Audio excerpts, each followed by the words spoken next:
مرحبا بكم الناس الكل. الرابطة المحترفة الأولى برنامج وتوقيت مباريات الجولة الأولى. ياب نعرفوا المباريات يعني مباريات الذهاب وفات والترجي هو بطل الخريف. نشوفوا الآن توقيت ومباريات الإياب كما قلنا تدور يوم الأربعاء والخميس 27 و 28 ديسمبر 2017 الجولة الأولى من مرحلة الإياب لبطولة الرابطة المحترفة الأولى لكرة القدم قبل كما قلنا للركون للراحة والعودة لاستكمال مرحلة الإياب يوم 21 جانفي القادم.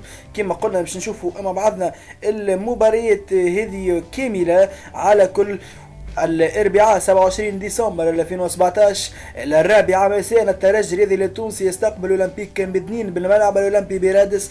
الاربعة كذلك متاع العشية الاتحاد المونستيري مباراة قمة بكل صراحة مع النادي الرياضي الصفاقسي ماضي ساعتين في نفس اليوم. كما قلنا النادي البنزرتي ينزل ضيف في سوسة على النجم الرياضي الساحلي يوم الخميس بعد بنهار. مستقبل جابس ماضي ساعتين يستقبل النادي الافريقي ماضي ساعتين كذلك الملعب التونسي يستقبل النجم المتلوي. شبيبة القيروان ماضي ساعتين يستقبل الملعب الجيبسي. واتحاد بنجردان ينزل ضيف على ترجي جرزيس ماضي ساعتين. كما قلنا كانت هذه المباريات الجولة الأولى بالرابطة المحترفة الأولى.